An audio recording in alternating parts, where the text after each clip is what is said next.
ان کے لب رنگی کی نچھاور تھی کہ جس نے حافظ سلمان صاحب ہیں، معلوم یہ کرنا چاہتے ہیں کہ پیشاب کرنے کے بعد قطرات آ جاتے ہیں تو ایسی صورت میں بہت پریشان ہیں نماز کے لیے اور کپڑوں کے لیے، کیا ایسی صورت میں غسل کرنا ضروری ہوگا یا نہیں ہوگا؟ اور نوجوانوں میں پوچھا جانے والا سب سے زیادہ سوال ہے، اگر کوئی سوال سب سے زیادہ مجھ پہ آج تک کی زندگی میں آیا ہے تو وہ لڑکوں کی طرف سے تو یہی رہتا ہے کہ پیشاب کرنے کے بعد قطرے آ جاتے ہیں، یعنی وضو وغیرہ کرتے ہیں یا 2-4 منٹ کے بعد، تو ایسی صورت میں کیا کرنا چاہیے؟ اور یہ سوال ابھی حال فی الحال میں کمنٹس میں بھی بہت زیادہ بار آیا ہے، تو میں اس کا جواب دے دیتا ہوں۔ تو سلمان صاحب دراصل بات یہ ہے کہ اس سے غسل تو فرض نہیں ہوتا، پہلی چیز تو یہ ہے، اور اس کے بارے میں پہلے کافی ویڈیو بنا بھی چکا ہوں۔ طہارت کی پلے لسٹ اگر آپ دیکھیں گے تو اس کے اندر آپ کو پاکی ناپاکی سے ریلیٹڈ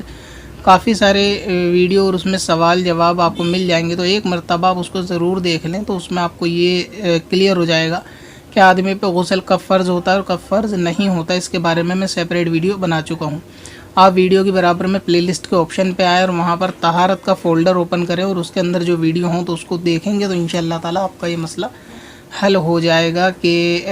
قطرے ٹپکنے سے غسل فرض نہیں ہوتا۔ اب اس میں صورت یہ پیدا ہوتی ہے کہ اگر غسل فرض نہیں ہوتا مگر کپڑوں پہ جو پیشاب کی بوندیں لگتی ہیں تو ایسی صورت میں نماز کس طرح پڑھی جائے؟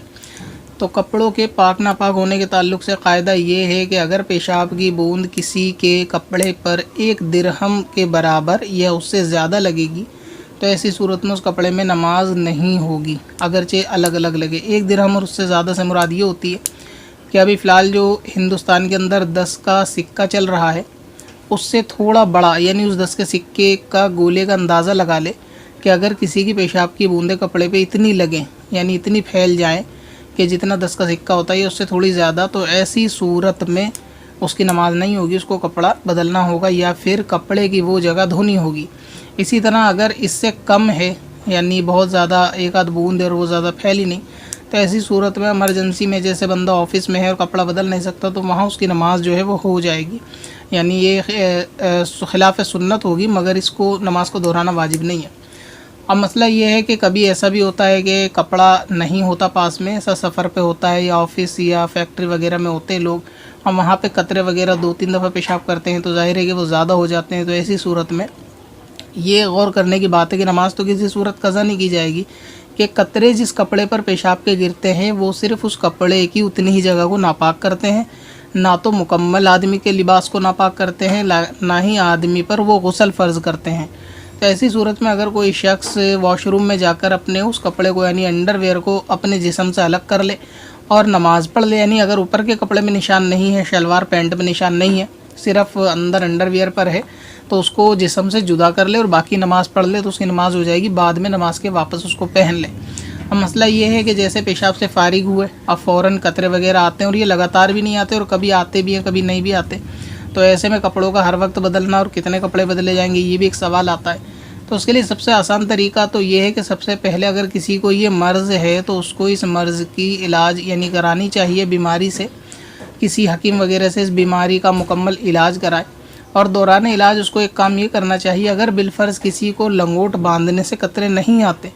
تو اس پر واجب ہے کہ وہ لنگوٹ وغیرہ باندھے اور اسی کو پہنے رکھے۔ لیکن ابھی فی الحال مسئلہ یہ ہے کہ لنگوٹ کا باندھنا اور اس کے بارے میں بھی لوگوں کو زیادہ معلوم نہیں ہے، تو ایسی صورت میں ایک رعایت اور ہوتی ہے شریعت کی طرف سے جو آسان ہے اور شاید سب کے لیے یہ تھوڑا نارمل بھی ہوگا کرنا، وہ یہ ہے کہ آدمی اپنے پیشاب کی جگہ پر کوئی دوسرا سادہ کپڑا رکھے، یعنی ایک رومال وغیرہ خراب سا رکھ لے کہ جس کو وہ خاص اس کام کے لیے بنا لے۔ اس کے بارے میں شاید میں پہلے ایک ویڈیو میں بتا بھی چکا ہوں، لیکن کیونکہ لوگ پلے لسٹ میں سے جا کے وہ ویڈیو دیکھتے نہیں ہیں اس لیے ایک سوال کو بار بار ریپیٹ کرتے ہیں۔ تو آدمی اپنی شرمگاہ کے پاس میں ایک رومال وغیرہ رکھے جس کو قطرے کی بیماری ہے اپنے انڈر ویئر کے اندر۔ اب جو قطرے وغیرہ آئیں گے تو اس سے صرف اور صرف وہ رومال ناپاک ہوگا، تو نماز کے وقت میں آپ اس رومال کو جدا کر دیں یعنی الگ کر دیں، پھر وضو وغیرہ کر کے نماز پڑھیں، نماز کے بعد پھر اس کو رومال کو آپ رکھ لیں، اور شام میں پورا دن اس طرح گزار کے آپ شام کو رومال کو دھو سکتے ہیں یا وہ کپڑا الگ سے جو آپ نے سیپریٹ بنایا دھو سکتے ہیں۔ تو اس سے فائدہ ایک یہ ہوگا کہ آپ کا لباس ناپاک ہونے سے بچ جائے گا اور آپ کی نمازیں قضا ہونے سے بچ جائیں گی۔ تو امید ہے کہ آپ کو اس کے بارے میں تسلی بخش جواب مل گیا ہوگا کہ قطرے آنے سے صرف کپڑے کا وہ حصہ ناپاک ہوتا ہے، نہ تو غسل فرض ہوگا، نہ مکمل لباس ناپاک ہوگا، اور نہ ہی آدمی کو اس میں نہانے کی ضرورت ہے۔ اور اگر وہ رومال رکھ لے گا تو رومال نماز کے وقت میں نکال دے اور بعد میں اس کا علاج بھی بیماری کا کراتا رہے، اور نماز کے بعد وہ رومال پھر سے رکھ لے اگر قطرے کا اندیشہ ہے۔ تو یہ قطرے کی پریشانی زیادہ تر رہتی ہے، تو اسی لیے میں نے اس کی ویڈیو بنا دی ہے۔ باقی اب طہارت پلے لسٹ ضرور دیکھیں، اس کے اندر دیکھ لیں، تو انشاءاللہ تعالیٰ آپ کو اس سے ریلیٹڈ پاکی ناپاکی سے اور بھی سوال جواب مل جائیں گے۔ اچھا، ایک وسوسوں کے بارے میں بھی آپ نے پوچھا تھا کہ وسوسے بہت زیادہ آتے ہیں، کسی بھی چیز کو چھونے کے بعد ہاتھ دھونے کا من کرتا ہے۔ تو وسوسوں کے لیے تو آپ لاحول شریف ہی پڑھا کریں اگر وسوسے آتے ہیں، اور لاحول شریف کی کثرت کرا کریں، اور ہر چیز کو چھونے کے بعد ہاتھ دھونا ضروری بھی نہیں ہے۔ اگر وہم میں آپ زیادہ پانی برباد کرتے ہیں تو ایسی صورت میں شریعت میں پکڑ ہونے کی امید رہتی ہے۔ اور قطرے کے تعلق سے لوگوں کے اندر ایک وسوسہ یہ بھی ہوتا ہے کہ جیسے قطرے آتے نہیں ہیں مگر وہم ایسا پیدا ہو جاتا ہے حالت نماز میں یا وضو کرتے وقت کہ شاید قطرے آ گئے۔ تو دیکھیں، اس کا مسئلہ یہ ہے کہ اگر کسی کو صرف وسوسہ یا وہم ہے اور اس کو امید ہے کہ قطرہ نہیں ہے، صرف ایک وہم ہے، تو ایسی صورت میں وہم کی طرف توجہ نہ دے، اپنا وضو کرے اور نماز کو مکمل کریں۔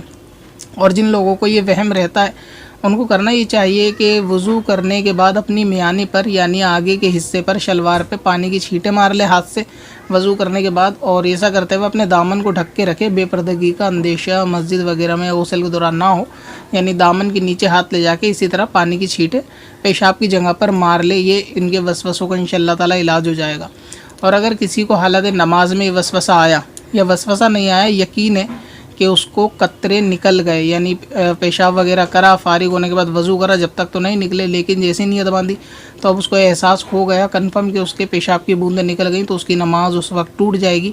اور پھر اس کو نماز توڑ کر واپس وضو کرنا ہوگا۔ وضو کرنے کے بعد پھر دوبارہ سے نماز شروع کرنی ہوگی، کپڑے کی جانچ کرنے کے بعد کہ وہ طہارت یعنی وہ ناپاکی قابل طہارت ہے یا نہیں، یعنی بہت زیادہ کم ہے درہم سے، بہت زیادہ بڑی ہے۔ اگر کم ہے تو ایسی صورت میں نماز پڑھ لیں گے، اگر بڑی ہے تو پھر اندر کا کپڑا ہٹانا ہوگا جسم سے، اور باہر کا کپڑا اگر صاف ہے تو اسے پہن کے نماز پڑھے۔ اور اگر نماز میں صرف محض وسوسہ ہی ہے کہ قطرہ نکلا ہے یا نہیں، یقین کسی طرف اس کو نہیں ہے، اور زیادہ تر یہ اندیشہ ہے کہ شاید اس کا وہم ہے، تو ایسی صورت میں نماز پوری کر لے۔ بعد میں معلوم چلے کہ قطرہ ہے تو اس کو دہرا لے، نہیں ہو تو وہ نماز ہو جائے گی۔ مگر یہ کہ صرف وسوسوں سے دوبارہ وضو کی بھی ضرورت نہیں ہے، اور وسوسوں کا علاج بھی میں نے بتا دیا قطروں کے تعلق سے۔ باقی یہ کہ جس کو یہ پریشانی جب تک علاج کراتا ہے تو ٹھیک ہے، اور اگر نہیں تو پھر یہ رومال کو رکھے یا ایسی قسم کا کوئی کپڑا کہ جو وضو کے وقت میں اس کو نکال دے۔